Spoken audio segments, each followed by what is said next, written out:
Assalamualaikum warahmatullahi wabarakatuh.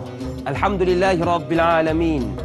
Wassalatu wassalamu ala rasulina wa habibina Muhammad wa ala alihi wa sahbihi ajma'in wa man tabi'ahum bi ihsanin ila yaumiddin, amma ba'd.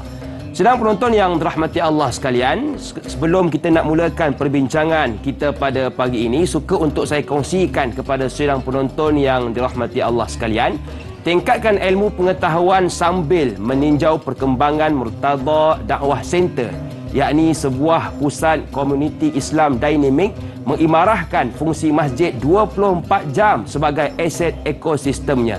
Bakal menyinar sebagai mercu tanda Kedah Darul Aman 2030. Murtada Dakwah Center di sini kecintaan Islami bermula. Hadiah khas hampir 50 e-book percuma untuk semua penonton Tanyalah Ustaz di madadcenter.com.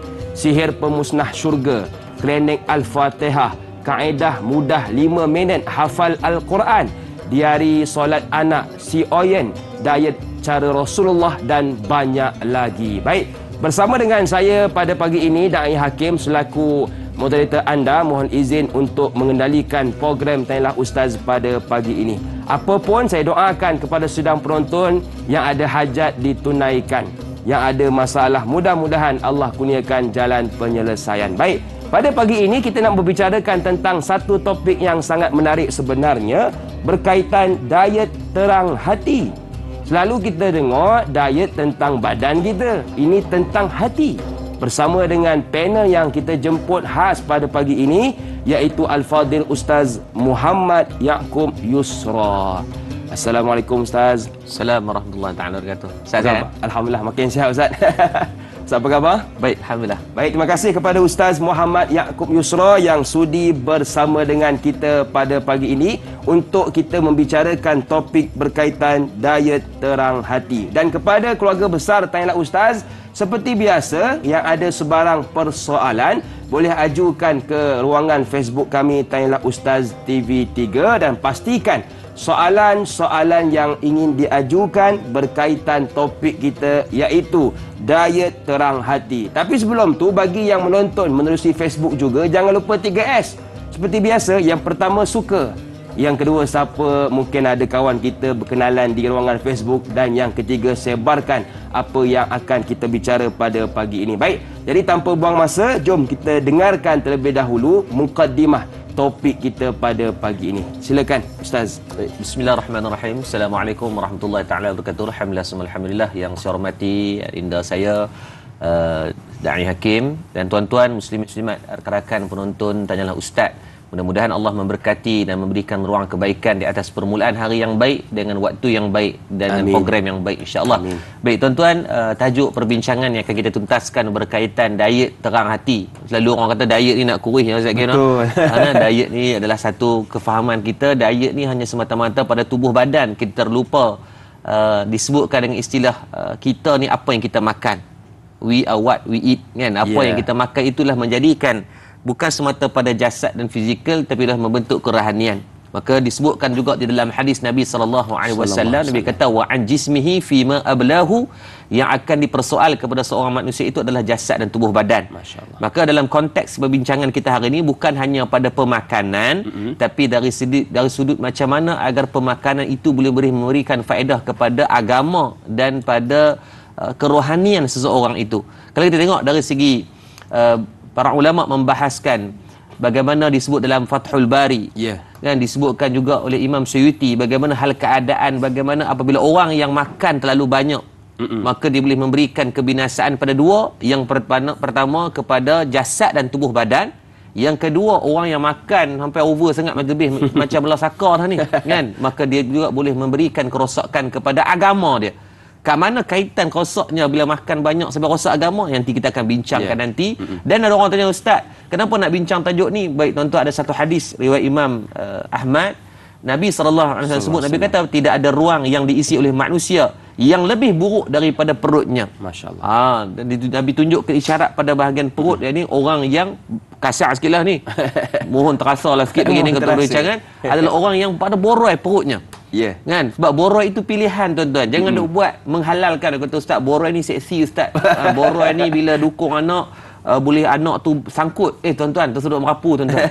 Rasulullah sallallahu alaihi wasallam sampailah saat kewafatan Nabi boleh masih boleh maintainkan di antara dada dan perut. Masya-Allah. Kan? Maka jangan neutralkan benda yang tak sepatutnya kita neutral. Kan? Sebab Nabi kata pada perut yang besar itu wujudnya banyak kecelaan dan benda yang tidak baik dan punca pada penyakit.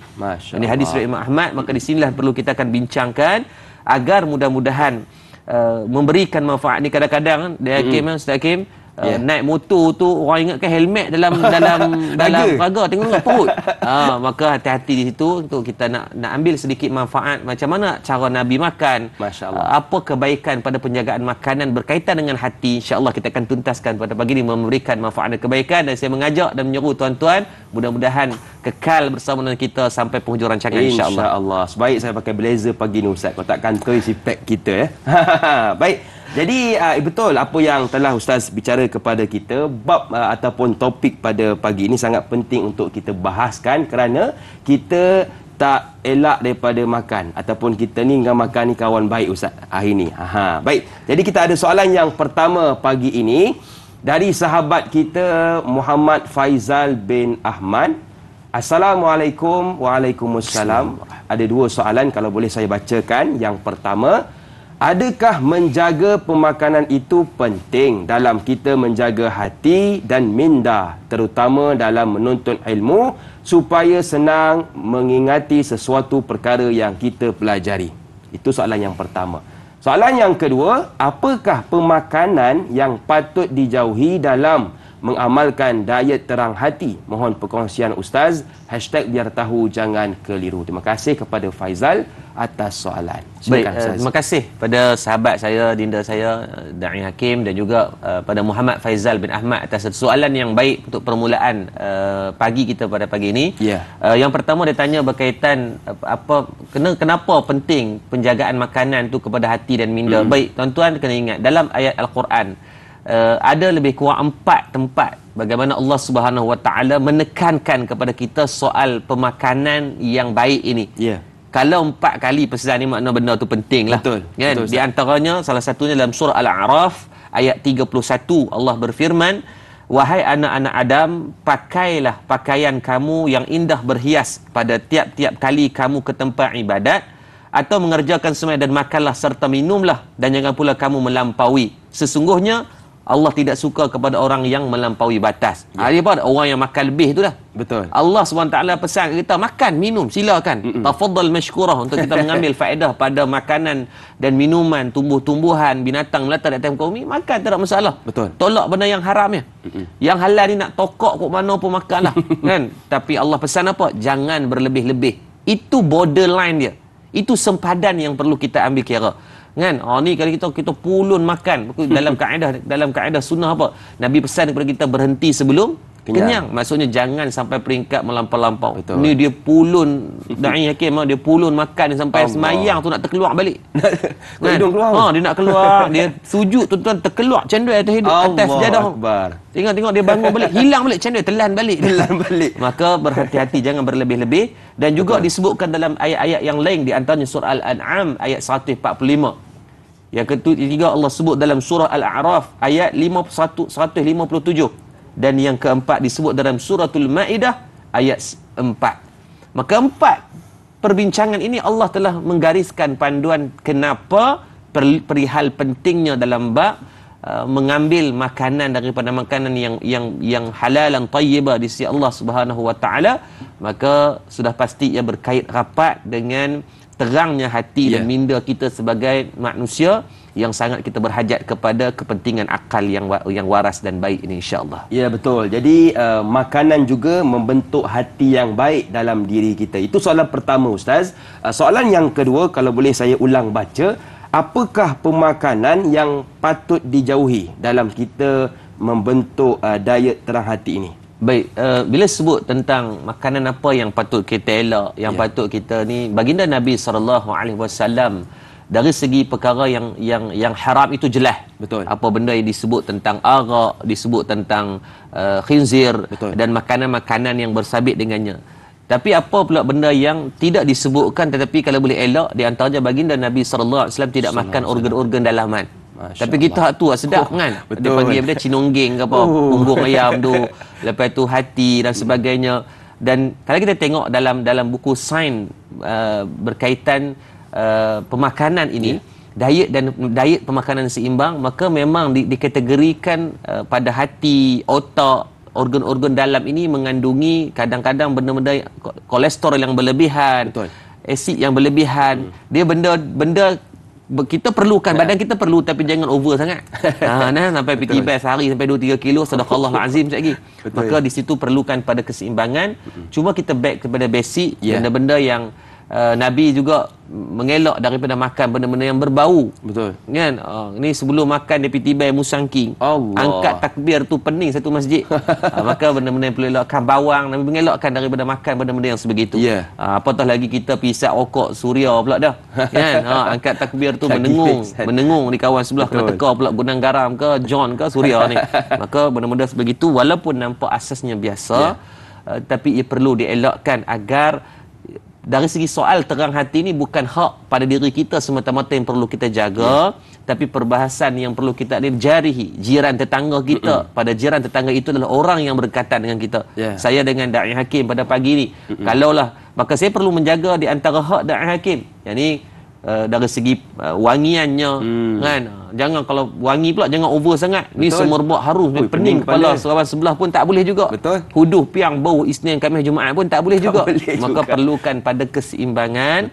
Maka disitulah hak yang perlu kita jaga agar dari segi pemakanan itu boleh menjadi terang hati, bukan pada hanya diri kita, juga kepada orang lain, mudah-mudahan insya-Allah. Ya, betul. Nak makan, tapi pastikan yang pertama halal dan yang kedua memberi manfaat kepada diri kita. Baik, kita nak berjeda seketika, kembali selepas ini pastinya dalam Tanyalah Ustaz, biar tahu jangan keliru.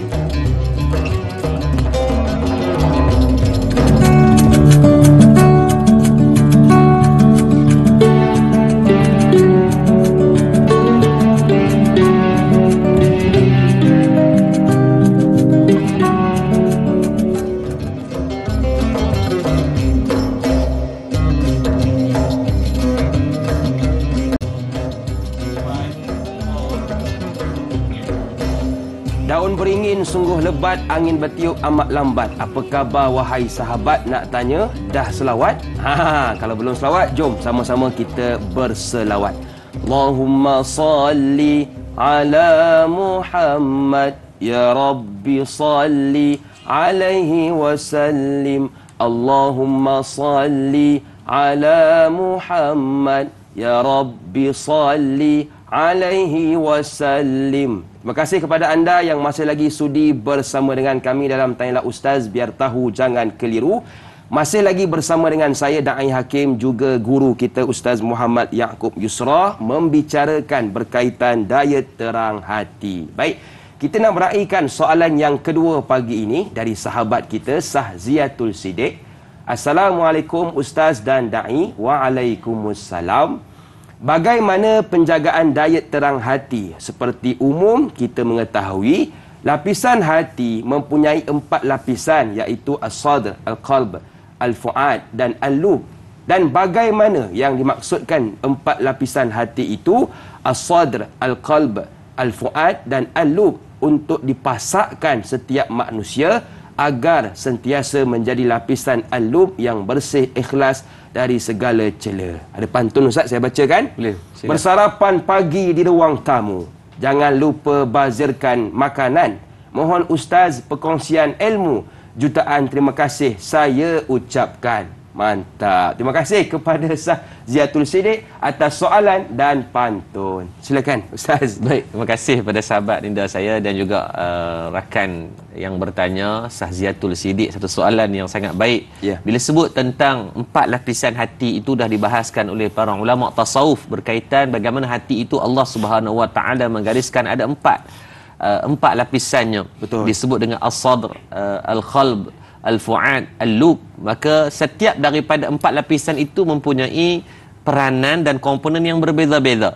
Disebut yang pertama, bagaimana disebut Imam Hakim At-Tirmizi dalam kitab Al-Bayan Al-Farq, muka surat yang ke-17, disebut apa? dia mengibarat Imam Tirmizi mengatakan bahawa yang dikatakan 4 lapisan tadi, as-sadr, al-qalb, al-lub dan juga al-fu'ad ini kepada seperti mana tamsilan seperti rumah, yang mana setiap itu ada komponennya, adanya dinding, adanya bumbung, adanya perabot dan adanya ruang, yang semua ini akan memainkan peranan untuk mewujudkan satu rumah yang sempurna. Begitu juga lah hati. Faham? Yang pertama, bahasa mudah, bahasa kampung kita faham lah. Kalau nak mendetailkan kepada 4 ni memang 4 hari 4 malam ni. Betul. Sebab kalau dia tengok ada memang buku khas yang disebutkan dengan Al-Qalb, buku berkaitan tentang hati, maka dibahaskan secara panjang dan tuntas. Maka saya sebutkan tadi nama kitab itu Bayan Al-Farq, maka secara detail diceritakan. As-sadr ini bermaksud apa? Yang pertama, lapisan yang luar. Kita bayangkan, maka kalaulah hati itu seperti buku, kalau disebutkan, maka lapisan as-sadr adalah yang dinding keluar ini. Yang tepi itu, rumah itu, dinding-dinding keliling itu adalah as-sadr. Ini komponen yang paling besar, yang paling utama.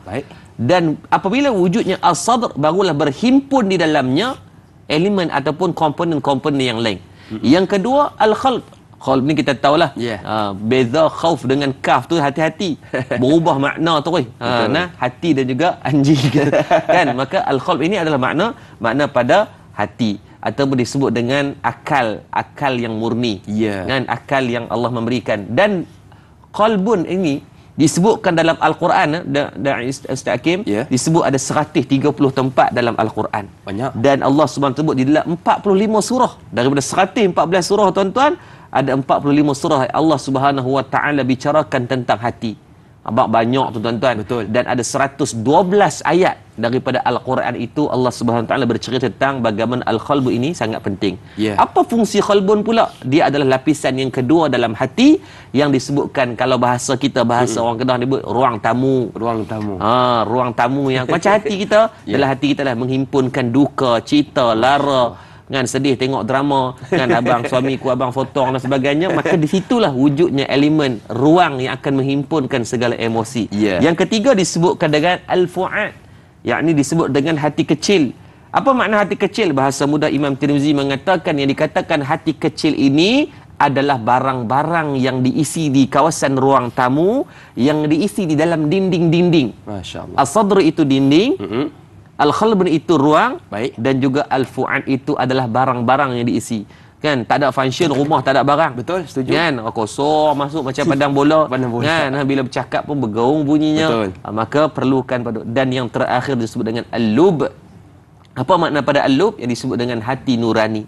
Hati nurani ini, tuan-tuan, martabat yang keempat yang disebutkan dalam kitab Lisan Al-Arab, jilid yang ke-8, muka surat yang ke-13, bagaimana diceritakan ia adalah yang disebut dengan al-lub ini adalah hati yang tercela, hati yang tidak tercela, dan hati yang suci. Sejahat manapun kita sebagai manusia, Allah akan memberikan nurani. Allah akan memberikan rasa sudut kebaikan, fitrah yang baik kepada manusia. Nabi sebut kullu mauludun ala fitrah, si anak Adam dilahirkan dalam keadaan fitrah. Batu dan Hakim kita pernah dengarkan kisah pelacur yang seumur hidup melakukan maksiat, berlaku ihsan kepada seekor binatang yang bernama anjing. Allah meredai untuk masukkan dalam syurga, hadis riwayat Imam Bukhari.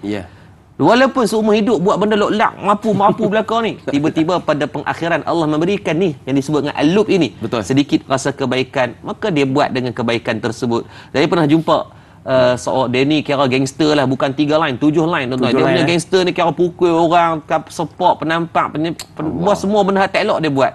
Tapi tentu ada satu kebaikan pada dia, apa? Dia bela anak yatim. Masya Allah. Walaupun punya gangster semayang, memang keparit, apa semua tak ada. Doa lah, moga Allah bagi taufik hidayah pada dia. Tapi al-lub itu wujud dalam setiap nurani manusia, maka dia berbuat baik, dia melakukan kebaikan dengan keadaan yang mungkin dia sedar tak. Itu yang disebut dengan al-lub. Maka keempat komponen ini haruslah diadun sekali dan dijaga dan pelihara. Mudah-mudahan itulah kesempurnaan rumah yang ada kepada kita, insya-Allah. Okey, baik. Jadi itu jelas dan tuntas maksud kepada 4 perkara tadi. Kita terus berpindah ke soalan yang seterusnya dari Jai. Sebaik Jai, bukan bye-bye. Assalamualaikum. Waalaikumsalam. Adakah diet terang hati ini berhubung kait dengan penjagaan panca indera, yang mana kita sedia maklum panca indera antara anggota yang paling banyak melakukan dosa, dan setiap dosa yang dilakukan satu titik hitam dalam hati kita. #biar tahu jangan keliru. Terima kasih kepada Jai atas soalan. Silakan Ustaz. Baik, terima kasih pada soalan Jai. Soalan yang baik berkaitan panca indera, adakah ia berkait rapat dengan apa yang kita makan, apa yang kita telan, apa yang kita tokok sehari ini? Maka Allahumma salli ala sayyidina Muhammad, yang pertama kita kena faham panca indera ini dia adalah sudut fizikal luaran. Baik. Dan apa yang kita makan itu kita membina dalaman dan luaran. Maka sudah pastilah dari segi kaedahnya dia berkait sangat rapat, dia memberikan sangat peranan. Ya. Syekh Ali As-Suzuli menyebut dalam kitab beliau bagaimana apabila seorang itu makan makanan satu makanan, maka pada makanan yang halal itu dia akan memberikan kejernihan kepada hati untuk melakukan perkara yang baik. Dan Syekh Ali As-Suzuli menyebut apa dalam kitab beliau, dan begitu juga yang sebaliknya. Ya. Maka pada pemilihan makanan yang haram ataupun makanan yang syubhah, maka secara tidak langsung akan mendorong diri itu untuk melakukan pada perkara maksiat. Sebab kita kena faham dalam kaedah usul fiqh, dia kata apa? Sedikit yang haram cukup untuk merosakkan banyak yang halal. Masya Allah. So memasukkan dengan makanan yang haram di dalam tubuh badan, yang kesempurnaan sifat itu adalah perkara yang baik belaka, maka dia boleh merosakkan keseluruhan jentera pada tubuh badan itu daripada memakan benda yang haram. Masya Allah. Sebab tu Nabi sebut dalam hadis, la yadkhulul jannah lahmun nabata min haram. Tidak akan masuk ke dalam syurga darah daging yang terbentuk daripada sumber yang haram. Masya Allah. Maka jangan buat lolak lah, jangan buat leceh benda ni. Betul. Kan dah jaga tubuh badan elok, pergi gym ni angkat ketul-ketul, tengok-tengok makan benda yang haram. Allah. Makan benda-benda yang syubhah, makan benda-benda yang Allah tak suka. Maka sudah pasti dia akan mendidik mata melihat benda yang haram, mulut bercakap benda yang haram, kerana setiap hari dikunyah melalui lidah itu perkara-perkara yang haram. Allah. Dan bagaimana bau daripada hidung itu membau daripada bau-bauan yang haram, telinga mendengar perkataan yang haram. Ambillah ibrah daripada kisah Umar Abdul Aziz, di mana suatu hari dia pernah dihadiahkan kepada Umar Abdul Aziz minyak wangi yang paling mahal. Masya Allah. Dalam keadaan minyak wangi bila diberi kepada dia, bila nak dimasukkan ke Baitul Mal, dia tak mau minyak wangi itu. Tak mau ada conflict of interest, sebab dia sebagai seorang pemimpin yang sangat adil. Maka bila mana nak dibawa minyak wangi paling mahal itu, menteri ni duk ambil bau, nak tahu bau macam mana minyak wangi paling mahal. Tetapi bila lalu di hadapan Umar Abdul Aziz, dia menutup hidungnya. Masya Allah. Walhal kalau bau lah sikit, bukannya nak rugi pun minyak wangi itu kan. Tak, dia tak mau bau. Bila ditanya, wahai Umar Abdul Aziz, kenapa kamu menutup bahagian hidung kamu saat kamu tak teringin bau ke? Kita bukan curi pun, kita nak bau je. Betul. Maka dia kata apa? Andai mata mencuri dengan melihat benda yang haram, tangan mengambil benda yang haram, perut dimasukkan dengan benda yang haram, maka minyak wangi itu bukan hak aku. Maka tidak layak untuk aku mengambil bau-bauan itu. Sampai macam tu sekali dari segi amanah dan tanggungjawabnya sebagai seorang pemimpin yang menjadi contoh teladan kepada kita. Mudah-mudahan memberikan daripada pemakanan yang baik, memberikan penjagaan panca indera yang baik juga di sisi Allah Subhanahu Wa Taala, insya-Allah. Betul Ustaz. Kita kalau jumpa tester minyak wangi, jangan kata hidung calik 3-4 tempat. Pak habis satu botol kita gunakan. Baik, saya tertarik dengan satu soalan yang diajukan oleh sahabat kita, kalau boleh saya bacakan. Izara Zulaika bertanya, Assalamualaikum Ustaz dan Da'i. Waalaikumsalam. Apakah dengan mengambil kira sumber makanan itu yang tiada sumber syubhah sebagai diet terang hati? Yang kedua, bagaimana kaedah dengan mengambil pemakanan berbentuk ganjil? Contohnya kurma bilangan yang ganjil, dan kesan buruk mengambil makanan lewat malam sehingga berat untuk bangun solat malam dan susah untuk melakukan puasa sunat. Mohon pencerahan Ustaz, terima kasih. Baik, kita ambil soalan yang pertama dulu Ustaz. Apakah dengan mengambil kira sumber makanan itu yang tiada syubhah sebagai diet seseorang? Baik, bahasa mudah ni adakah perlu diambil kira untuk daripada makanan yang haram? Tetap dah, tak mau ni kira nak tolak tepi terus ni, tak mau. Maka apa pula pada perkara-perkara yang melibatkan perkara yang syubhah? Apa mana syubhah ini? Duduk di antara yang halal dan yang haram, duduk tengah-tengah. Nak terjun kok ni pun nak kata dak, nak kata kok ni pun dak juga. Kepala ekor tak nak tahu ni. Maka dalam kad itu disebut dengan benda yang syubhah. Maka disebutkan juga kisah berkaitan Imam Haramain. Kan, Imam Haramain ni seorang ulama yang besar, yang hebat. Bagaimana Imam Haramain ketika beliau kecil, ada yang hakim dan rakan-rakan penonton tanyalah ustaz, waktu dia kecil-kecil, suatu hari ayah Imam Haramain keluar untuk mencari nafkah, mencari rezeki. Maka Imam Haramain ketika tu sebagai seorang bayi, dan cerita ni diceritakan oleh guru saya Syekh Nazrul Nasir, dia menangis yang sampai hilang suara sebab dahagakan susu, dan kebetulan ketika tu susu pada ibunya tak ada, kering. Maka bila budak yang menangis ini, dia perlukan dipujuk dan diberikan untuk dikenyangkan perutnya. Maka dalam keadaan yang buntu pada ibu Imam Haramain itu, dia pergi ke jiran rumah sebelah minta ada sikit susu. Kebetulan kawan tu pun ada baby yang kecil. Maka diminta pada ibu Imam Haramain, minta untuk disusukan sekejap agar kenyang itu menenangkan anak yang sedang menangis teresak-esak tadi. Maka yang mana sampai hati, jiran ni pun ambil dan susukan, dan selesai Imam Haramain pun balik dalam keadaan perut yang penuh. Maka seronoklah dia, senyap. Tiba-tiba ayah Imam Haramain balik. Bila ayah Imam Haramain balik, sampai di rumah yang si ibu ni, si isteri ni pun cerita, ceritalah abang tadi susu tak ada, so sayang terpaksa pinjam sat jiran sebelah punya susu makan. Alhamdulillah anak kita dah sihat apa semua. Dia pun lena sebab perut dah kenyang. Terus tiba-tiba ayah muka Imam Haramain itu berubah, disebut berubah menjadi merah. Apa yang dia buat? Dia pergi ambil Imam Haramain dan dia terbalikkan kepala di bawah dan kaki di atas. Allah Akbar. Dan dia korek balik susu-susu yang telah diminum oleh Imam Haramain sehingga akan keluar muntah-muntah daripada susu yang dia minum. Apabila ditanya kenapa dia buat sedemikian, maka ayah Imam Haramain kata, jiran kita itu dia bela lembu dan kambing. Dalam keadaan lembu dan kambing tidak dijaga, sehingga lembu dan kambing itu pergi masuk di kawasan rumah-rumah orang dan makan rumput-rumput yang tidak diminta izin terlebih dahulu. Subhanallah. Walhal lembu kambing ni tuan-tuan buatlah. Dia tengok, tanyalah ustaz 800 episod pun dia tak akan faham tentang hukum halal dan haram. Yang perlu jaga adalah tuan. Dari segi hukum, para ulama membahaskan kalau dia pun termakan, kita dah jaga, maka di situ wujudnya raf'ul qalam, kan, tidak tercatat. Tapi nak abang kata berhati-hati bukan pada benda yang haram saja, serta yang syubha pun bagaimana Imam Haramain itu dijaga dari segi jasad dan tubuh badan sehingga melahirkan manusia yang seperti hebat seperti itu, ilmuwan yang seperti itu. Maka sebab itu halal dan haram konteks yang sangat penting untuk kita jaga. Masya Allah. Kalau binatang pun dijaga sebegitu baik, lagilah kita sebagai manusia yang mempunyai akal fikiran. Baik, kita nak beristighfar seketika. Jangan ke mana-mana, teruskan bersama dengan kami pastinya dalam Tanyalah Ustaz, biar tahu jangan keliru.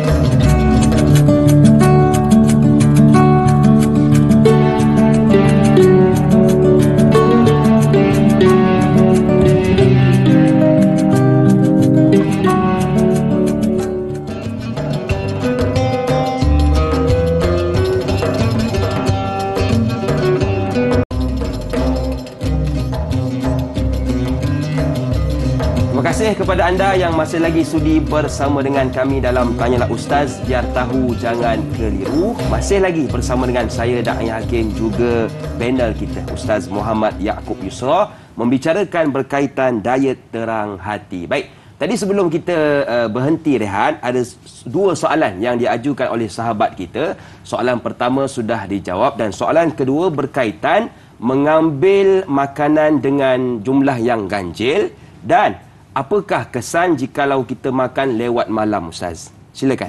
Baik, terima kasih kepada Zara Zulaika dan sahabat Dinda saya. Subhanallah, soalan yang baik berkaitan angka ganjil. Kita selalu beramal biasanya 3, 7, 11, 21. Maka apa sinonimnya dalam dari segi kebaikannya? Baik, yang pertama, pensyarah Kolej Universiti Islam Selangor Kuis, Dr. Hafiz Soroni menyebut berkaitan perbahasan yang panjang berkaitan kenapa sinonimnya angka ganjil ini dalam bentuk ibadah harian kita. Dan kalau kita tengok hampir ke semua ibadah-ibadah yang disyariatkan ke atas kita, dia meletakkan dengan angka-angka yang ganjil. Contoh apa? Istinja ganjil. Apa dia lagi? Berwuduk ganjil. Sa'i, tawaf, lontar jamrah, semua dengan pengiraan ataupun bilangan yang ganjil, tidak digenapkan. Yang pertama disebutkan dalam satu hadis baginda Nabi sallallahu alaihi wasallam sebut sesungguhnya Allah mempunyai 99 nama dan kurang satu daripada 100. Siapa yang menghitungnya akan masuk ke dalam syurga, dan Allah itu tunggal. Tunggal itu jadi esa lah. Dan dia menyukai yang esa. Maka atas perkara itu juga disebut dalam hadis yang lain. Kalau tengok makan kurma tadi, dia tanya soalan, makan makanan ni kenapa makan kurma kena 7 biji 3 biji. Itu sabit dengan hadis Imam Bukhari berkaitan kata Nabi berkaitan dipelihara daripada sihir ataupun penyakit-penyakit yang tidak baik. Ya. Dan juga macam mana pula kesan makan pada lewat malam. Kalau kita tengok dari segi perubatan moden sekalipun, sains sendiri meletakkan bahawa perut ni dia macam kilang. Ya. Kan kalau pukul 12 malam pun makan siakap 3 rasa. Tu kilang kan tu tuan-tuan, tu kilang dah tak berapa ni efektif dah. Betul. Maka tubuh badan manusia ini juga diperlukan rehat. Maka boleh tak makan, kalau lapar sangat makanlah, tapi Betul. biar berpada-pada. Ya. Janganlah tengah-tengah malam pergi order nasi Arab. Kan, janganlah tengah-tengah malam dia boleh pergi makan pula benda-benda yang boleh membawakan kepada mudarat pada perut. Sebab keadaan kita berbaring itu, kita nak merehatkan tubuh badan. Kan? Hatta kalau tengok dalam buku sains dan perubatan makanan dan sains perubatan ini, kata apa? Seeloknya biarlah pada petang tu dah makan, malam itu hanya cukup makanan-makanan ringan. Mudah-mudahan Allah memberikan kebaikan kepada kita. Ya, betul. Jadi kita isu ganjil kita sokong. Yang lewat malam ni kebanyakan orang tak boleh Ustaz, kami makan lewat malam. Jadi berpada-pada. Okey, baik. Saya suka juga dengan soalan yang diajukan oleh sahabat kita, Syahiralia Muhammad. Assalamualaikum Ustaz, Da'i dan semua. Waalaikumsalam. Apakah kriteria makanan yang baik dan buruk mengikut perspektif Islam dan hikmah mengikut pemakanan sunnah sebagaimana yang diajar oleh Rasulullah sallallahu alaihi wasallam? Terima kasih. Ada 5 bunga Ustaz. 4 untuk Ustaz, 1 untuk saya sudahlah. Silakan Ustaz. Astagfirullahalazim. Baik, terima kasih kepada Syahiralah Muhammad. Nama pun canggih nak sebut. Betul. Baik, yang pertama tuan-tuan, saya mengajak tuan-tuan yang sedang menonton, jom depan buat pahala mudah sebelum saya jawab soalan ni. Nak jawab soalan ni pening tuan-tuan. Nak tanya pun pening. Maka tuan-tuan, satu benda yang tuan-tuan boleh buat, yang menonton, tolong sebarkan manfaat ini dengan kadang-kadang mungkin ada orang sedang duduk lena lagi, sekejap lagi dia bangun, dia boleh tengok dengan asbab perkongsian tuan-tuan. Jadi jom kita pakai jalankan tanggungjawab kita. Kalau dah share lagi, bagi banyak untuk grup-grup ada jual Tupperware, kan, grup Abang Tom Yam, grup buat apa dalam kubur hari ni dan sebagainya. So kita manfaatkan. Saya minta jasa baik tuan-tuan sebarkan tanpa ada kepentingan pada pihak kami, kepentingan kita bersama agar biar tahu, jangan keliru, insya-Allah. Baik, berkaitan kepada soalan berkaitan apa kesan yang baik dan buruk, maka sudah pastilah pemakanan itu dianjurkan. Saya sebutkan tadi 4 ayat daripada ayat Al-Quran, dan disebut hati ada 145 tempat, sudah pasti ia sinonim tentang baik dan buruk dalam kehidupan kita sebagai seorang manusia. Tetapi dalam aspek ini bukan hanya kita nak makanan yang baik, tetapi ada 3 instrumen yang perlu kita manfaatkan. Makanan itu haruslah yang pertama halal, baik. Yang kedua tayyibah ataupun suci, dan yang ketiga ialah perlulah bersifat kepada yang memberi manfaat. Ini diajar oleh Nabi sallallahu alaihi wasallam. Halal, suci, bermanfaat. Dan kena ingat, dalam bab ni, kenapa elemen ini perlu disekalikan. Dia tidak boleh ambil yang halal saja tak bermanfaat. Halal dan manfaat tak suci. Tak boleh. Dia haruslah chain of command itu berlaku dalam kesemuanya. Semua kena sekali. Sebab tak semua benda yang halal dan suci itu bermanfaat. Saya bagi contoh. Contoh macam ketum. Ni orang marah dia kata. Orang belah utara marah sangat ketum. Baik, contoh ketum. Ia halal tak? Ia adalah tumbuh-tumbuhan. Betul. Yang kedua, dia suci tak? Suci, pokok tu bukan ada tiap ayam kau berkeluar benda-benda yang tak elok. Tetapi adakah ia memberi manfaat? Maka yang pertama harus dibuktikan dalam sains. Betul. Harus dibuat kajian ni dok. Dia kata, Ustaz, kami minum air ketum ni Ustaz sebab dia ubat. Baik, hang sakit apa? Okey, kalau kata ubat, sakit apa? Kita makan ubat ni sebab apa? Sakit. Sebab sakit. Kita pergi hospital, kita doktor, saya nak ubat. Doktor tanya sakit apa? Saya tak ada sakit tapi nak ubat. Doktor kata hang ni pagi tadi sarapan pil kuda puasa ni. Maka diperlukan pada kesakitan. Betul. Itu sifat. Maka kalau orang kata minum ketum sebab ubat, kamu kena tahu kamu sakit apa dulu. Setuju. Dia kata kencing manis. Kok lah depa ada pendakwaan mengatakan bahawa orang yang kencing manis boleh kontrol orang yang sakit saraf. Kalau dibuktikan silakan. Cuma Majlis Fatwa Kebangsaan sebut yang bersidang pada 1 Ogos 2016 mengatakan dalam akta racun dalam mesyuarat perundingan hukum syarak mengatakan bahawa penanaman dan minum pokok ketum ini atau air ketum itu tanpa ada kefaedah pada dirinya, maka difatwakan haram. Fatwa Kedah lama dah buat haram, tapi minum juga dan buat juga panggil hudu-hudu tu. Maka tetapi kalau memang dia ambil faedah semata-mata untuk merawat diri dia melalui akar-akar kayu ini, maka itu dibenarkan. Tapi balik pada asal, kalau hang memang ada kencing manis, amal secara konteks yang tidak menghilang kawarat akal, silakan. Tapi masalah tak ada sakit apa. Minum tak ada kencing manis, yang ada kencing orang ni. Kencing orang. Bila minum tu rojo duk cakap merapu, jadi benda-benda hak high dan sebagainya, maka yang fatwa yang 2016 tadi diguna pakai ianya haram. Maka siapa yang duk masih dengan ketagihan, berhentilah padan-padan lah. Rokok benda-benda hak tak sepatutnya, berhentilah padan-padan tu. Apa yang kita dah buat, moga Allah ampunkan, yang sekarang kita betulkan insya-Allah. Okey, jadi 3 kriteria yang perlu kita lihat. Yang pertama halal, yang kedua suci, dan yang ketiga bermanfaat. Baik, kita terus ke soalan yang seterusnya dari Intan Zurina Abdul Razak. Assalamualaikum Ustaz, da'i dan warga, tanyalah Ustaz. Waalaikumsalam. Apakah kaitannya diet yang mengikut sunnah sebagai salah satu cara mencegah penyakit seperti kencing manis dan darah tinggi? Yang kedua, adakah benar air zam-zam paling elok diminum sambil berdiri dan merupakan air yang paling bagus untuk penerang hati? Terima kasih Ustaz atas pencerahan. Terima kasih juga kepada Intan atas soalan. Baik, terima kasih kepada Intan Zurina. Berkaitan, dia tanya apakah kaitan diet pemakanan sunnah ini berkait rapat dengan kencing manis, darah tinggi, kolesterol dan sebagainya. Ia sangat berkait rapat. Di antaranya Nabi SAW ajarkan kita, dan kita tengok fakta yang berlaku, laporan daripada Kementerian Kesihatan Malaysia mengatakan bahawa rakyat Malaysia untuk tahun 2020 sebelum PKP, masa PKP kuih berkembang, kita duduk rumah tak tahu nak buat apa kerja makannya. Lepas buka petai lagi. Lepas buka petai sampai cerah petai kita. Sampai rosak. Dan disebutkan apa? Lebih daripada 32% rakyat Malaysia hari ini dalam tubuh badannya mengandungi lebihan gula yang tak sepatutnya, dan lebih daripada 17% rakyat Malaysia sekarang berada pada fasa lebih daripada tahap obesiti.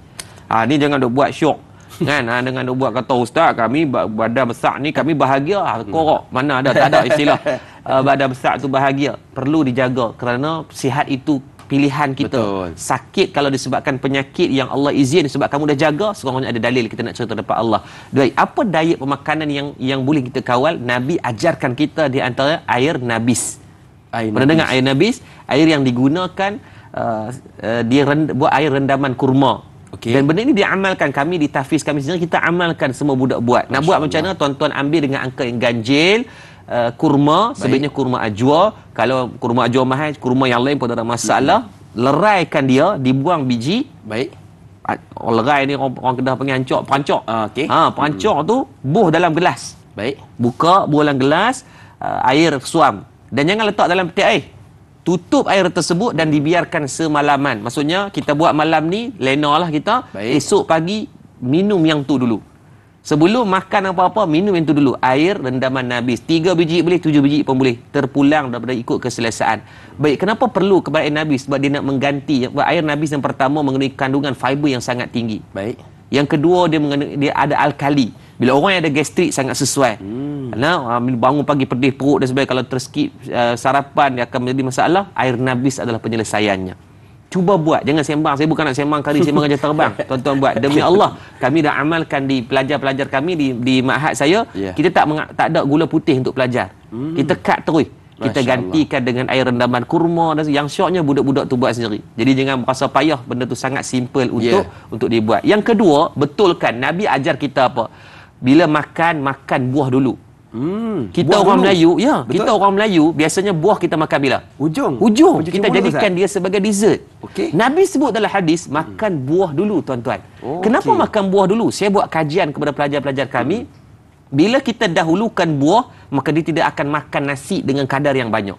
Sebab perut manusia ni, perut Hakim, perut saya, lebih kurangnya sama. Kita tak ada extra tank. Betulkan perut sikit. Kau bubuh kat belakang ke, ada exhaust baru ke, tak ada, tuan-tuan. So kita ada perut yang sama. Let's say kata analoginya besar ini. Maka tuan-tuan dari sudut makan buah dah makan dah separuh kawasan. Maka dia tinggal separuh lagi, dia tak boleh buah banyak dah, dia sengkak lagi. Dia jadi penuh. Maka sebab tu saya tukar. Tengok Nabi kata makan buah dulu. Kat budak-budak makan buah dulu. Betul. Pengurangan dari sudut makanan, maka bila dia tidak makan berlebihan, mudah dia untuk menghafal, mudah dia untuk belajar. Jadi tak mengantuk. Oksigen dalam keadaan yang cukup dan tidak berlebihan membuatkan jadi baik. Bila makan buah, orang Melayu budaya dia makan buah hujung. Jadi dia makan nasi tu macam belah sakau. Lepas tambah, lepas tambah. Pening kepala kita tengok. Kan? Maka di situ kita betulkan benda ni sikit je. Apabila kita betulkan benda yang dah biasa kita buat, maka kita akan membiasakan benda yang betul, insya-Allah. Biasakan yang betul, betulkan yang biasa, iaitu makan buah terlebih dahulu. Baik, kita nak bertasbih seketika, jangan ke mana-mana, teruskan bersama dengan kami pastinya dalam Tanyalah Ustaz, biar tahu jangan keliru.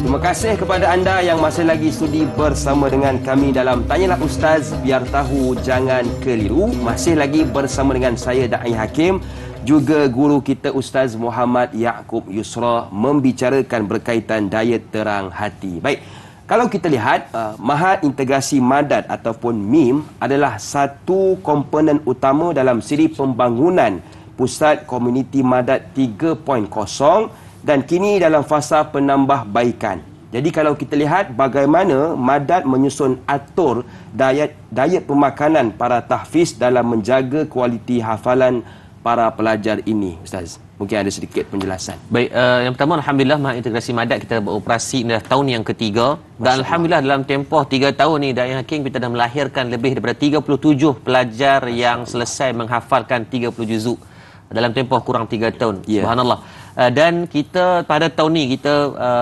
mendapat permohonan lebih daripada 6,000 orang pelajar. Sebab pendidikan 100% percuma, tidak dikenakan apa-apa bayaran. Dan kita di sinilah insya-Allah kita sedang mempersiapkan. Ini adalah yang tuan-tuan tengok adalah fasa pertama, dan kita nak masuk fasa yang kedua untuk kita sekurang-kurangnya boleh menampung lagi 250 ke 300 orang pelajar. So bayangkanlah tahun ni 6,000 yang mohon, yang kita boleh ambil 15 orang. Allah rasa uduh sangatlah kan benda yang sebenarnya itu. Dan untuk makluman tuan-tuan, kenapa boleh cepat menghafal, kita menggunakan kaedah karantina yang dibuat di Indonesia, yang mereka telah berjaya melahirkan lebih daripada 30,000 hafiz Quran dalam tempoh kurang daripada 10 tahun. Maka kita dah tengok daripada sistem yang dah berjaya, kita nak manfaatkan di Malaysia lah. Ada 2 tempat, lagi satu di Yayasan Islam Pahang dan juga di Madat sendiri. Yang ketiga, pelajar kita, eksklusif pelajar Madat ini tuan-tuan, kita ada diet pemakanan khusus yang akan kita hadiahkan kepada semua rakan-rakan penonton, dengan syarat tuan-tuan jangan kedekut tidur masing untuk share. Tolong share untuk sesi kita pada pagi ini untuk manfaat semua. Kita akan hadiahkan buku yang diet pemakanan yang boleh tuan-tuan amalkan. Kalau tak boleh nak ikut semua, jangan tinggal semua. Betul. Kalau tak boleh nak ambil semua, jangan tinggal semua. Jangan kita cerita tentang air Nabi dan sebagainya itu kita nak ambil sebagai manfaat kehidupan kita. Pelajar kami, kita kira berapa kalori pemakanan mereka setiap hari. Biasa pada umur yang kita ni, dari segi sifirnya kita perlukan sekitar 1,800 untuk umur 14 ke 17 tahun. Kalau saya dengan Da'i Hakim sekitar 2,200 ke 2,600. Maka kita cukupkan kuota tu, jangan lebih. Kalau lebih, maka yang tu yang Allah sebut dalam perbincangan di awal tadi, berlebih-lebihan dan melampaui batas. Yang tu yang obesiti. Bila obesiti yang ibadah, jadi tak larat, jadi penyegan dan sebagainya. Itu yang pertama. Lalu kita ada dietitian, ada 3 dietitian yang sentiasa tiap bulan datang memantau pemakanan pelajar kita. Saya rasa mungkin itu tahfiz yang pertama lah yang ada dietitian khas yang akan memantau. Okey, kalau kita lihat video yang ditayangkan sebentar tadi menunjukkan satu projek pembangunan yang sedang dirancangkan oleh pihak Madat. Jadi bagaimana Ustaz, orang ramai boleh menyertai Madat untuk sama-sama menjadikan projek pembangunan yang sedang rancak dijalankan ini sekaligus membantu ummah? Baik, tadi kita tunjuk berkaitan video bagaimana kita sedang mempersiapkan masjid, tahfiz, rumah warga emas, stadium e-sport, pusat sukan, hub sukan sunnah terbesar. Dan hujung minggu ni pun pada 30-31 kita ada program sunnah memanah terbesar di Malaysia. 600 peserta kebangsaan yang akan join di tempat kita. Dan masjid yang tuan-tuan tengok ni bukan buhur-buhur, bukan sembang gajah terbang. Sedang kita siapkan, dan kita baru buat pembinaan baru 7 bulan. Dah Alhamdulillah lebih daripada separuh kesiapan dan akan siap pada bulan Ramadan. InsyaAllah. Jadi tuan-tuan, di situ kita ada sikit kekangan untuk mempersiapkan. Kita masih berhutang sekitar 1.7 juta yang perlu kita bayar kepada pihak kontraktor dalam tempoh 90 hari berbaki untuk 23 Mac 1 Ramadan. Jadi kita yang menonton ni saya yakin ada lebih 17,000 orang. Betul. Rakan-rakan tanyalah ustaz yang subhanallah orang soleh, saya doakan tuan-tuan dimasukkan ke dalam syurga dengan asbab sedekah jariah kita. Maka kita hanya perlukan seorang 100 kalau berderma dah 17,000 tu. Tak banyak 100 ni tuan-tuan, puluk dakap tak boleh beli tu. Kan? Puluk dakap kan gelang-gelang tu tak lepas tapi Betul. dengan 100 kita boleh buat.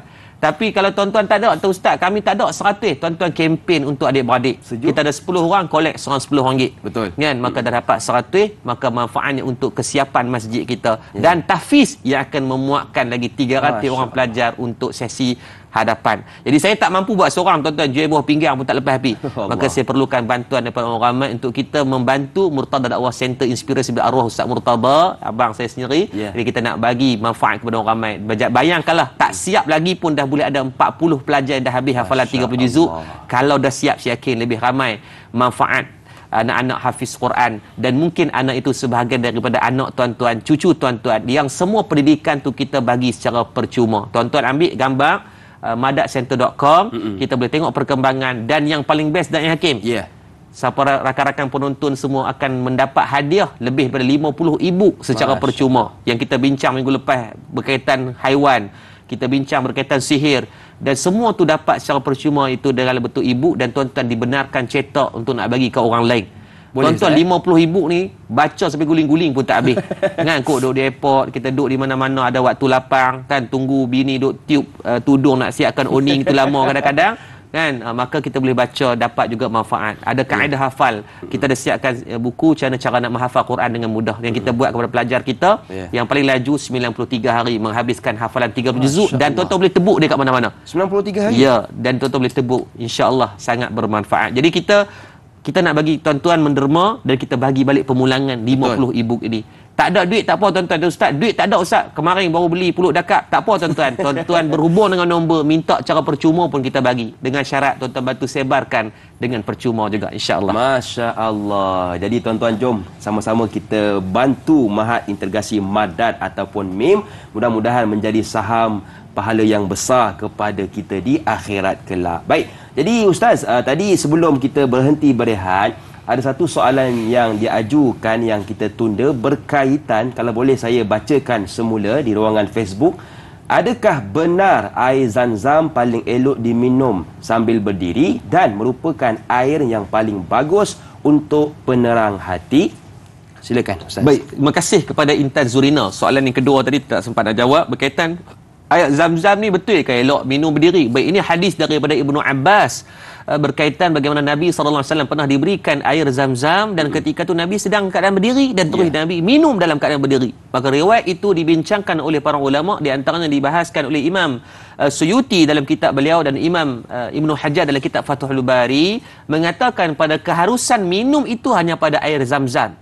Dan tidaklah dikatakan sunnah, tapi dia jadi harus sebab Nabi mungkin nak mendidik kita bahawa air Zam-Zam itu sentiasa penuh orang nak minum. Dulu telaganya ada satu sumber saja. Lah tak apalah deboh dalam tong tu mudah, kita pergi mana pun ada kan. Dulu satu sumber dia yang orang akan minum direct. Maka bila terlalu ramai, membuatkan Nabi minum dalam keadaan berdiri. Sebab bayang kalau duduk nak cari duduk bersila pula, orang Kedah panggil merendang lagi. Kan, para orang nak minum pakai susah pula, jadi queue panjang. Maka itu hikmahnya. Maka cuma dalam bab keharusan itu, ada juga hadis yang Nabi melarang, hadis dari Imam Ahmad, Nabi melarang minum daripada berdiri, Nabi suruh duduk dan sebagainya. Maka larangan itu tidaklah bersifat haram, larangan itu hanya bersifat makruh.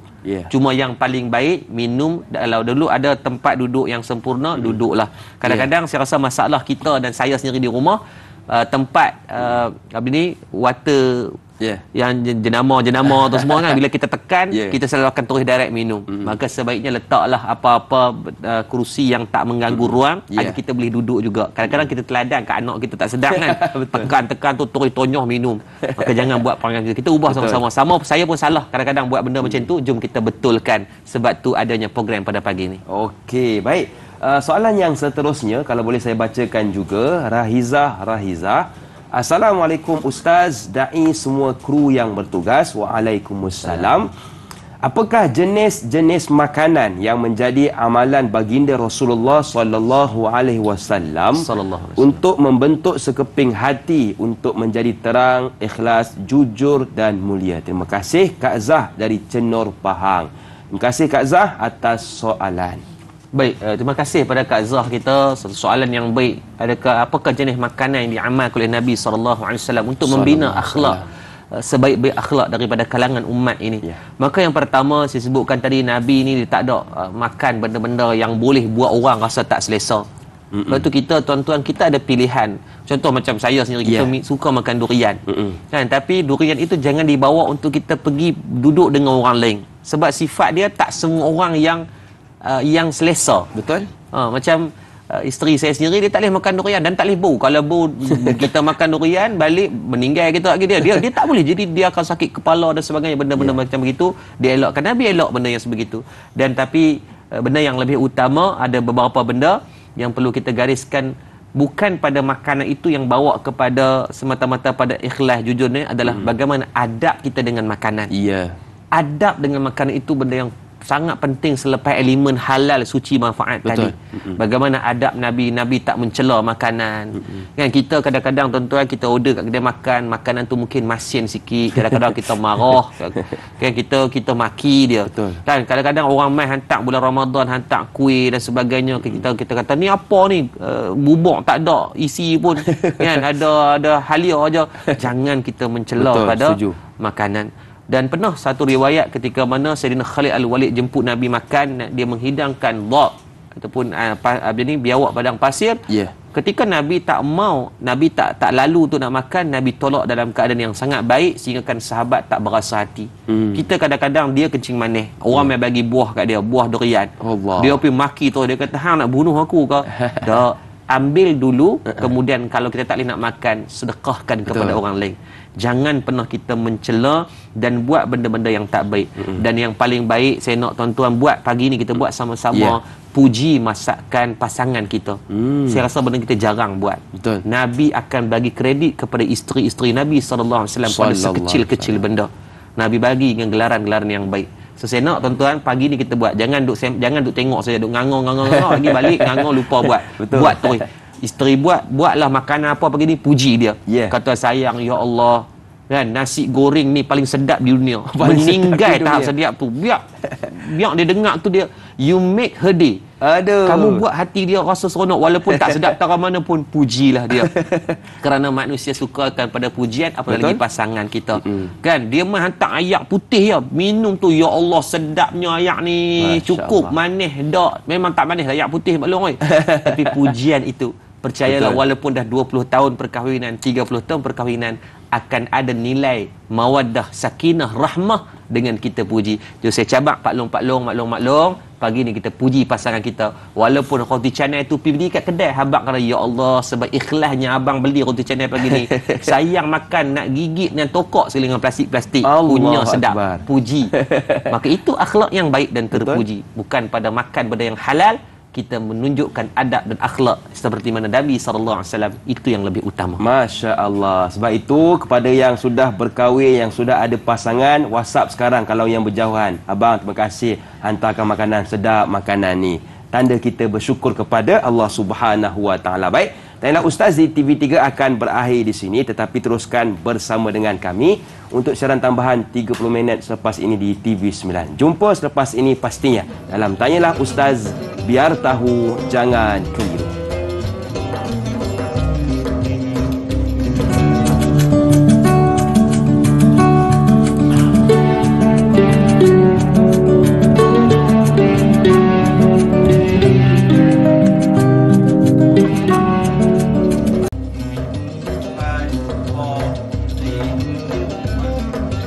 Terima kasih kepada anda yang masih lagi sudi bersama dengan kami dalam Tanyalah Ustaz, biar tahu jangan keliru. Masih lagi bersama dengan saya Da'i Hakim, juga guru kita Ustaz Muhammad Yaakob Yusra. Pagi ini kita membicarakan berkaitan daya terang hati. Baik, jadi tanpa buang masa, kita nak terus meraihkan soalan-soalan dari sahabat kita. Dan kali ini pula saya nak membaca soalan dari Jura Azlin Sufyan. Assalamualaikum Ustaz, Da'i dan kru-kru Tanyalah Ustaz serta sahabat-sahabat. Waalaikumsalam. Soalan yang pertama, apakah yang dimaksudkan dengan diet terang hati? Adakah ianya berkaitan pemakanan ataupun amalan zikrullah? Yang kedua, bagaimana untuk mencontohi baginda Nabi Muhammad SAW dalam bab pemakanan? Mohon pencerahan. Terima kasih. #biar tahu jangan keliru. Terima kasih kepada Jura atas soalan. Silakan. Baik, terima kasih kepada Puan Jura dan juga Adinda saya dan Hakim atas soalan yang baik, mudah-mudahan panduan untuk kita semua. Yang pertama, apa kaitan di antara diet terang hati dan juga zikrullah? Maka sudah pasti ada kaitan kerana dua-dua ini dia saling mempunyai hubungan rapat. Betul. Orang yang makan benda yang halal, benda yang baik dari segi diet pemakanan mengikut keperluan pada tubuh badan, tanpa ada zikir dalam dirinya, seperti mana rumah yang tidak ada isi kelengkapan di dalamnya. Adakah rumah itu berfaedah? Berfaedah. Makan benda halal, faedah pada tubuh badan, tetapi isinya kosong. Masya Allah. Begitu juga kepada orang yang zikrullahnya dijaga. Di mulut ni bertasbih, di mulut ni ya Allah, dia pakai tasbih itu bukan pakai tasbih biasa-biasa, ambil rantai motor tu. Rantai motor. Punya panjang nak abang kata sebab duk meratip tu kan. Betul. Tapi tiba-tiba tidak dijaga di antara halal dan haram pula. Makan ikut teradap, gajah, rimau, bewok, merang, habis dia makan yang halal dan haram tidak dijaga. Rokoknya, ketumnya, benda-benda yang pil kudanya, zikir-zikir. Tapi benda yang haram tetap diambil, maka ia lebih teruk. Ia seperti mana perabot yang tidak mempunyai rumah. Yang akan rosak perabot tu bila-bila masa. Mai hujan rosak, orang mai curi pun mudah sebab tidak ada perlindungan. Maka makanan yang halal perlukan zikir pada kerohanian, dan zikir perlukan tubuh badan yang daripada makanan yang baik juga. Maka kedua ini dia saling memerlukan. Tidak ada yang menjadi mana yang lebih utama, kedua menjadi keutamaan pada diri kita. Okey. Dan soalan yang kedua, sahabat kita Zurali kata apa? Dia tanya apa? Bagaimana nak mencontohi Nabi SAW dalam bab pemakanan? Baik tuan-tuan, dengar bergelok yang ada pen tulis, yang ada pensel tulis, yang tak ada tulis di Facebook agar orang lain boleh dapat manfaat. Saya nak minta tuan-tuan, insya-Allah ada 5 benda yang kita boleh ikut untuk contoh macam mana Nabi SAW sangat menjaga soal pemakanannya, dalam soal adabnya dengan makanan. Yang pertama, Nabi ajarkan kita dalam bab diet ni, jangan makan sampai kenyang. Kita tahu perut masing-masing. Kalau gagah sumbat juga tuan-tuan, dia duduk di ujung-ujung, dia main rasa nak muntah, dia main rasa loyak, itu sampai peringkat dah terlalu kenyang. Atau bila duduk sampai tak nak bangun. Jadi macam dengan ulat sawa. Bila dia makan tuan-tuan, dia takkan bergerak, dia duduk situ, dia sampai salin kulit dan sebagainya. Maka jangan jadi ulat sawa. Berhenti sebelum kenyang. Yang kedua, pastikan ketika makan jangan bercakap dan jangan bagi bunyi. Nyok makan lebih pada. Tuan-tuan tahu tak, dibuat kajian dalam National Geographic sendiri sebut apa? Di antara binatang yang makan berbunyi ni, satu binatang namanya khinzir.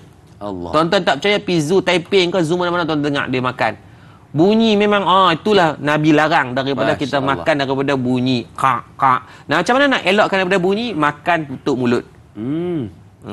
Dia tu, Ustaz, kalau makan tutup mulut macam mana nak makan? Pandai-pandai lah tokok. Kan? Orang nak ajak kot makan. Maka jangan bagi bunyi ataupun jangan bercakap banyak ketika makan. Yang ketiga, jangan hina makanan. Saya sebutkan tadi dah, jangan duk hina makanan walaupun makanan mungkin tak kena dengan selera kita.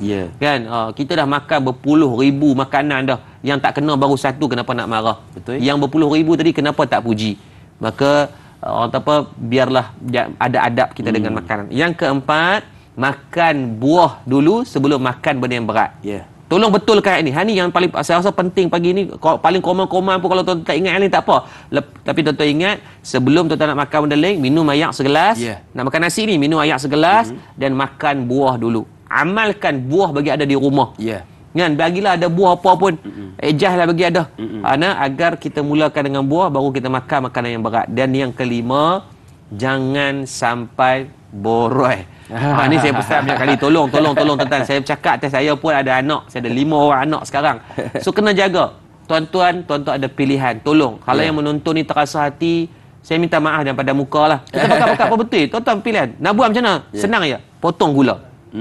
Potong gula. Tuan-tuan percayalah dia akan turun sendiri. Lepas tu exercise 20% saja. Makanan 80%. Ni duk pi workout sampai 18 lebih pada derok 8 jam sehari. Tuan-tuan pun 8 jam tak kurus-kurus sebab pemakanan 80% yang memberikan kesan kepada tubuh badan kita. Saya doakan secara khusus tuan-tuan pagi ni yang menonton dan tuan-tuan, Allah bagi kesihatan yang lebih baik daripada hari ke hari, lebih baik daripada yang semalam, agar hari ini kita membina diet yang baru agar diberikan penerang hati, insya-Allah. Okey, baik. Jadi itu 5 perkara yang perlu kita tekankan dalam bab pemakanan, mudah-mudahan memberi kesihatan yang baik dalam kehidupan.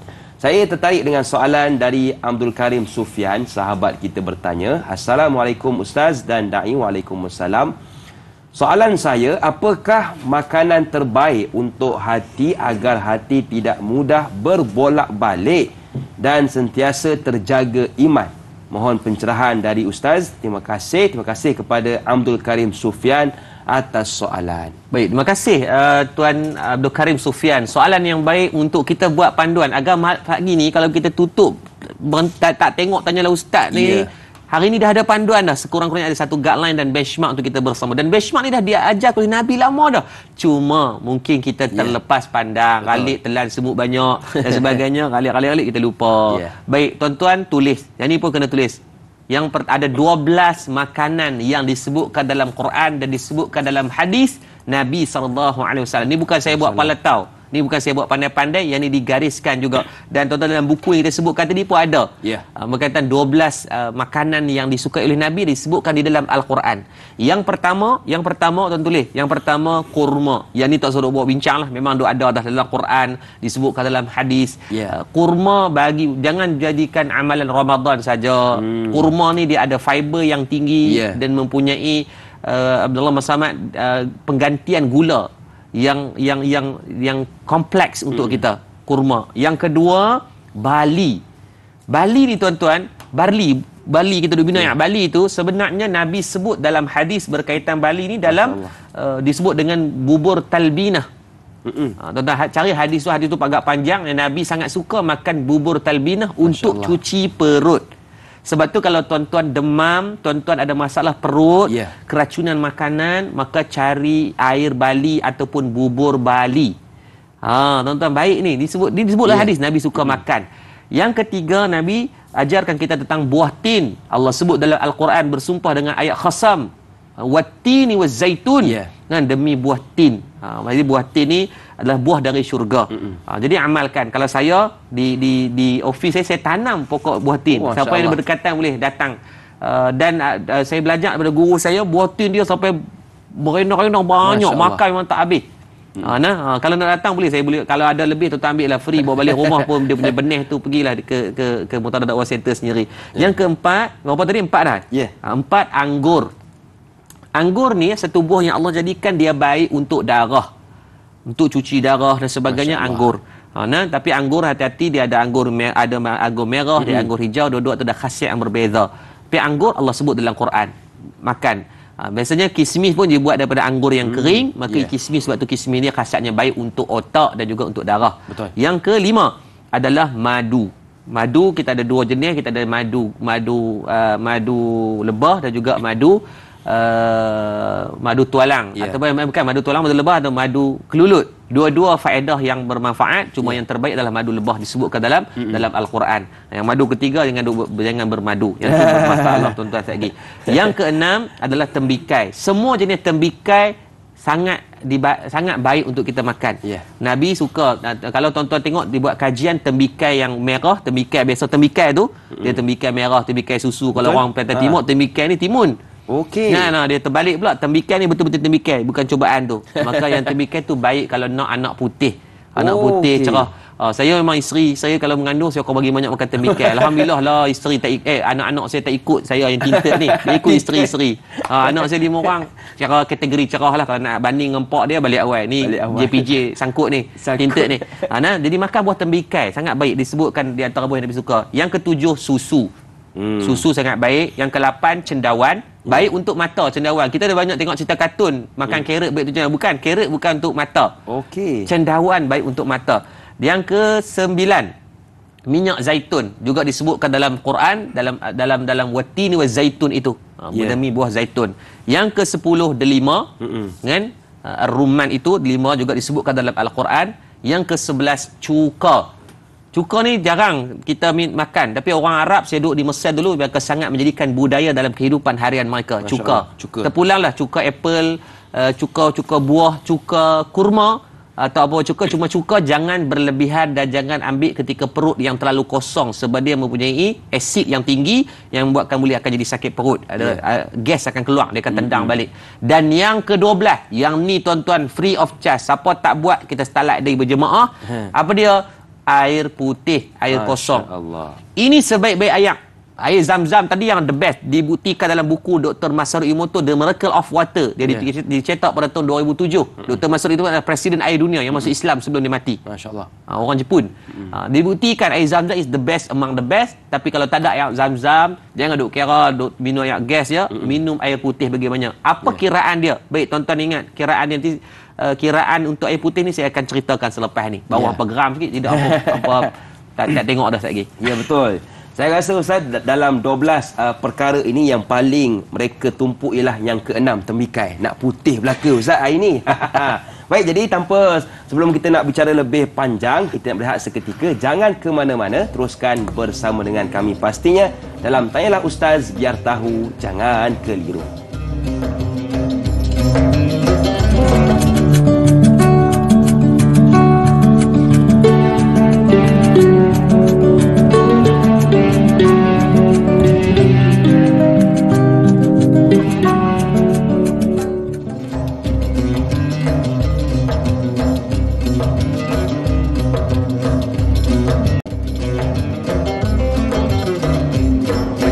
Pejam celik kita sudah pun berada di penghujung rancangan Tanyalah Ustaz, biar tahu jangan keliru. Mudah-mudahan apa yang telah dikongsikan oleh Ustaz kita yang baik boleh sama-sama kita amalkan dan kita sebarkan kepada sahabat dan juga adik-beradik kita yang lain. Baik, bila sebut juga tentang makanan ini, dulu ketika mana kita dengar mungkin ada anak kita sendiri ataupun anak jiran kita ataupun adik-beradik kita yang menghafal Quran. Selalu kita dengar pesanan mereka kepada anak-anak tahfiz ni, Ustaz, jangan makan makanan segera. Jangan minum minuman bergas, jangan makan kepala ikan, kepala udang dan macam-macam lagi. Jadi bagaimana? Adakah betul nasihat ini atau bagaimana? Silakan. Baik, terima kasih. Ini soalan yang saya rasa sangat bombastik, sangat powerful. Dia kata bila orang soleh yang tanya soalannya, subhanallah. Soalan pun tak ada jawab pun rasa soleh berjemaah dah. Subhanallah.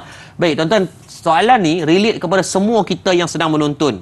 Dia bukan tu budak kata, Ustaz, anak saya dah tahfiz, anak saya sekolah besar, jangan duk buat leceh. Tuan-tuan, anak tuan-tuan juga amanah yang perlu kita bertanggungjawab. Betul. Saya cukup geram kalau saya tengok Da'i Hakim, kita duk bagi anak kita makan kecil-kecil tu, makan sampai dia obesity, baru umur setahun 2 tahun sampai besar sangat. Kita sebagai mak ayah kena kontrol. Jangan main belasah dia nak makan tu bagi fast food, bagi sampai anak kita bukan tong sampah, tuan-tuan. Anak kita adalah zuriat dan amanah yang nak kita nak dia pimpin tangan kita masuk ke dalam syurga. Baik, apa makanan yang perlu kita elak? Baik, saya bila nak tubuhkan tahfiz, di antara benda awal saya terfikir, Nabi sebut wa'an jismihi fima ablahu. Nabi kata jasad dan tubuh badan ni akan ditanya oleh Allah. Maka takkan tak ada cara penjagaan. Orang nak kurus ada cara makan. Betul. Nak gemuk cara makan. Orang kencing manis ada pantang larang yang diajarkan oleh doktor perubatan. Maka takkanlah orang yang nak menghafal Quran, orang yang duduk dalam sistem pendidikan nak mengaji, takkan tak ada. Maka di situ orang yang pertama saya berhubung adalah Profesor Dr. Nana Fazil. Beliau adalah pakar pemakanan di Chelsea Football Club. Orang Melayu kita. Masya Allah. Yang tidak kita manfaatkan. Dan duduk di Shah Alam. Saya berhubung dengan dia, saya kata, doktor boleh saya nak jumpa. Dan dia kata, saya nak tanya tentang pemakanan untuk pelajar tahfiz. Menangis dia. Dia kata, Ustaz, saya dah duduk berkhidmat setahun di Israel, jaga budak-budak yang hafal kitab Hebrew. Saya berhubung, dia kata 2 tahun di football Chelsea Club. Dia kata, ni tahfiz pertama. Dia kata, tak apa, nak minta saya bayar pun tak apa. Dia datang ke Kedah. Dia datang, tuan-tuan, dia cerita, tuan-tuan, dia kata, Ustaz, di antara kesalahan-kesalahan tu kita betulkan balik. Orang kita, di antaranya pagi suka bagi anak-anak makan nasi goreng. Saya kata, kenapa nasi goreng? Saya duduk makan nasi goreng daripada kecil. Dia kata, Ustaz, nasi goreng ni benda yang tak sesuai untuk dimakan pada waktu pagi. Bukan tak elok, cuma kurang baik. Sebab bila makan nasi goreng, aktiviti anak kita pagi-pagi ni dia duduk dalam kelas. Kalau dia duduk di padang, dia main bola atau benda yang bersifat untuk fizikal, okey. Sebab dia minyak sangat banyak. Yang kedua, makanan tu makanan yang tak habis semalam, biasanya dipanaskan dan dibuat nasi goreng. Saya duk pikir-pikir 7 tahun duk tahfiz, duk makan nasi goreng tiap pagi. Patutlah benok sangat.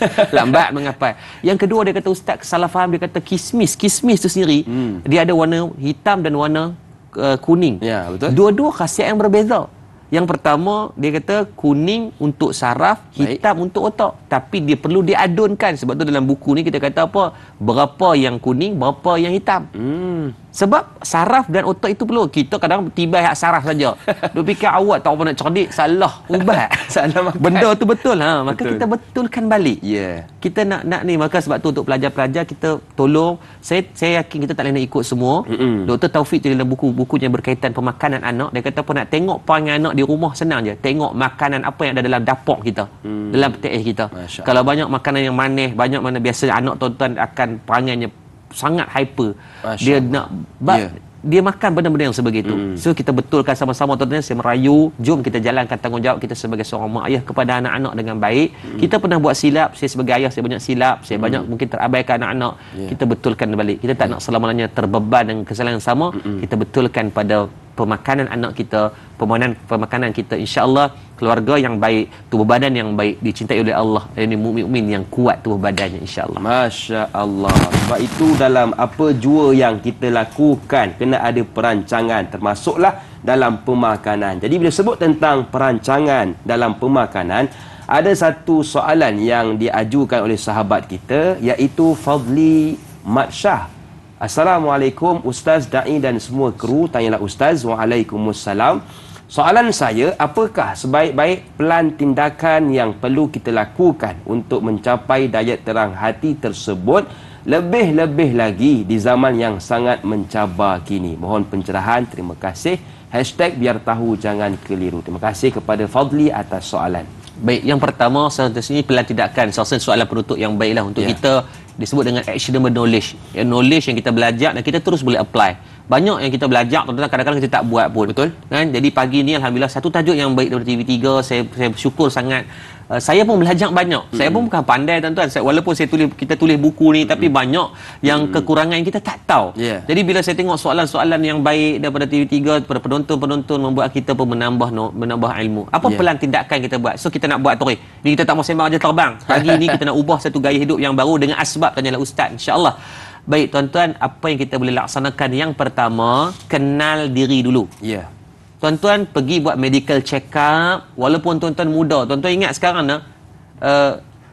jenazah yang kita duk terima di mana kita dah cangkul, kita uruskan jenazah percuma, majoriti muda-muda macam belakti. Allah. Bukan orang tua-tua.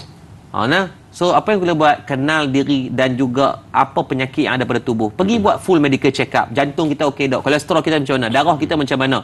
Apa yang perlu ada agar kita tahu dulu. Sebab makanan ni dia akan trigger pada penyakit-penyakit tadi. Dalam darah badan manusia adanya kanser sel, adanya sel kanser, adanya semua benda tu. So apa yang kita makan 90% menjadikan siapa kita hari ni. Apa penyakit yang kita nak tanggung. Maka tolong jangan bagi alasan. So pergi medical check up. Paling simple bila tuan-tuan tahu berat badan tuan-tuan. Berat badan saya sekarang adalah 80 kg. Berat dah ni kira lebih dah ni Berat 80 kg dalam perubatan dia kata apa? Setiap 25 kg bersama dengan 1 liter air. So saya 80 kg bersamaan dengan muatan berat 80 kg bersamaan dengan sekitar 3.2 liter air sehari. Compulsory, it's not optional. Bukan pilihan tapi kewajipan. So tuan-tuan kena tahu berat badan tuan-tuan. Da'i Hakim mungkin 70 80 gram. Lebih kurang lah, gram pula dah. Kilogram. So airnya kena banyak ni sekian-sekian. Sebab tu air putih paling penting pada diri kita. Dalam tubuh badan kita ini dia lebih macam plankton juga kan, atau macam obo-obo. Majoritinya daripada sifat air. Cuba banyak minum air putih, kurang ke air manis kita tadi kan.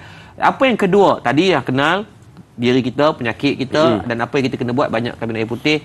Yang kedua, amalkan makanan, jadual pemakanan yang baik.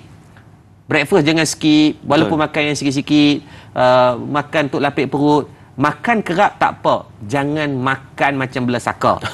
Kerap okey. Betul. Pagi, tengah hari, petang, malam, tengah malam, sikit-sikit diambil dengan portion yang bersesuaian.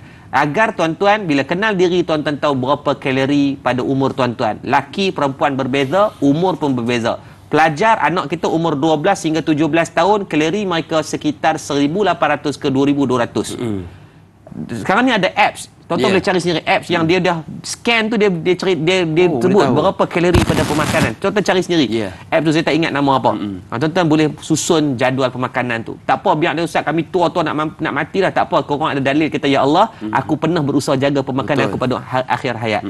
Yang ketiga, buang mitos-mitos yang merapu-merapu. Antara mitos yang merapu, tuan-tuan tahu apa dah? Orang Melayu kita dia kata apa? Kalau makan kacang naik jerawat. Betul. Kan? Sedangkan kacang tu di antara serat dan fiber yang tinggi. Lepas tu start jerawat banyak ni, naik makan kacang banyak. Tuan-tuan, lebih daripada 5 kajian PhD dibuktikan. Di antara tuan tengok saya ada kajian daripada University of America mengatakan kata apa? Kacang di antara benda yang sangat baik untuk booster otak. Okey. Biar orang Melayu kita tak makan kacang, makan si lemak dia asing kacang tepi takut jerawat. Dia sanggup biar kepala otak dia bengong dan tak apa nak cerdik daripada muka. Faham? Dia kata beauty without brain kan. Kan? Maka makan kacang. Pelajar kami wajib makan kacang. Banyak. Ada kategori kacang pistachios, kacang tanah. Kacang tanah murah tu banyak khasiat. Adanya kacang, ada badam, ada banyak, ada dekat 7 segmen kacang. Satu tuan-tuan boleh tengok dalam e-book tu ada secara detail yang kita cerita. Memang pasal kacang saja. Saya juga, lepas tu pagi-pagi pelajar kita akan bekalkan dengan kacang. Yang mahal sikit kacang cerdik tu. Patutlah. Kacang cerdik tu mahal. Patutlah kacang je hafal Quran. Kacang kan. Maka betulkan balik untuk anak kita. Nak berawak tu mungkin dia ada lebih 7 jenis kacang. So pilihlah yang sesuai dengan anak. Kadang-kadang ada kacang dia pun tak suka. So pilih yang dia okey. Rangsang otak anak. Tuan-tuan cari, tuan-tuan tulis tengok. Fadilah ada lebih daripada 10 ke 15 kajian berkaitan kebaikan kacang ni. Tapi budaya tu dah dibuang oleh kita sendirilah. Dan budaya kata makan kambing panas, tak ada. Yang panas tu tuan-tuan. Bila psikologi tuan-tuan kata panas, dia akan jadi panas. Betul. Tapi jangan berlebih-lebihan. Islam senang je. Border dia jangan berlebih. Maka pelan tindakan tadi, kenal diri sendiri, buat kiraan berapa kalori, berapa kandungan air yang kita perlukan setiap hari. Allahumma salli ala Muhammad, dan juga susun jadual pemakanan. Biar kerap, jangan macam belah saka. Dan yang ketiga, buang mitos-mitos yang tak sepatutnya kita ambil. Makan benda-benda yang merangsang otak, bukan makan benda-benda yang boleh bawa benda yang tidak baik kepada manfaat tubuh dan juga kerohanian kita, insya-Allah. Okey, baik. Jadi kalau kita lihat 3 perkara yang telah dikongsikan Ustaz sebentar tadi, yang pertama pun kita belum cukup mengenali diri kita. Jadi kenal diri dulu, kemudian amalkan jadual pemakanan yang teratur, dan yang ketiga kita buang mitos merapu. Baik, kita sudah berada di penghujung rancangan Tanya Ustaz. Mungkin sedikit doa ringkas Ustaz sebagai penutup program kita pagi ini. Silakan. Baik, jadi jom kita sama-sama baca doa. Saya yakin tuan-tuan yang sedang menonton ni macam-macam PN ni. Ada yang sedang guling, duduk dan sebagainya. Kita angkat tangan. Saya minta tuan-tuan jangan sebab yang sedang menerak, baring dan sebagainya. Kita berhenti saat kita nak minta doa sekejap je. Nah, ambil kain kelubung lah, macam hantu kat 5 tak apa. Kita tutup aurat dengan baik, insya-Allah, untuk adab kita dalam berdoa, insya-Allah. A'udzubillahi minasyaitonirrajim. Bismillahirrahmanirrahim. Alhamdulillahi rabbil alamin. Hamdan hamidin, hamdan syakirin, hamdan sabirin, hamdan yuafi ni'amahu kafi'u mazidah. Allah, Tuhan kami, ampunkan dosa-dosa kami, kedua ibu dan ayah kami, guru-guru kami, pemimpin-pemimpin kami, jiran tetangga kami, sama ada dalam keadaan kami sedar atau kami tak sedar, ya Allah. Ya Latif, lembutkan hati kami, ya Allah. Hati kami keras dengan dosa dan maksiat telah kami lakukan, ya Allah. Tangan yang kami tadah pada pagi ini, tangan yang banyak buat dosa, yang buat maksiat, ya Allah. Ya Allah, kalau kau tak ampunkan dosa-dosa kami takut kami akan diazab dengan azab yang pedih, ya Allah. Ya Allah, kami dengan apa yang kami makan, kami takut dengan makanan yang haram, makanan yang syubhah yang telah kami masukkan ke dalam tubuh badan kami, ya Allah. Merosakkan jasad kami, agama kami, kerohanian kami, ya Allah. Allah, kami mungkin telah memasukkan pada anak-anak kami dengan makanan yang salah, ya Allah. Maka berilah pendidikan yang baik pada kami dengan asbab program kami pada pagi ini, untuk kami membetulkan pemakanan dalam keluarga kami, ya Allah, dalam keturunan kami, agar mereka diberikan dengan makanan yang halal dan tayyibah, yang memberikan manfaat kepada tubuh badan dan agama mereka, ya Allah. Ya Allah, pada kami yang sakit, kau sembuhkanlah penyakit-penyakit kami, ya Allah. Pada kami yang jahil, kurniakan kefahaman ilmu kepada kami. Pada kami yang masih makan harta haram, riba, rasuah, syubhah, ampunkan semua dosa-dosa bagi kami, ya Allah, ya Arhamar Rahimin. Pada kami yang ada mak dan ayah, kau permudahkanlah urusan untuk kami berbuat baik dan berbakti kepada mereka. Perelokkan akhlak kami di hadapan mereka. Lunak dan rendahkan suara kami saat kami berbicara dengan mak dan ayah kami, ya Allah. Andai ada perkataan yang buruk, tidak baik kepada mereka, izinkan segera kami mohon kemaafan. Kami takut kau akan mengembalikan anak-anak derhaka kepada kami nantinya, ya Allah. Ya Allah, pada kami telah kehilangan mak dan ayah, permudahkan urusan mereka, lapangkan kubur mereka, hiasilah kubur mereka sebagai taman-taman syurga ya Allah. Kau jadikan kami semua rakan-rakan tanganlah ustaz ni ya Allah, orang yang istiqamah sampai mati boleh dengan majlis ilmu ya Allah.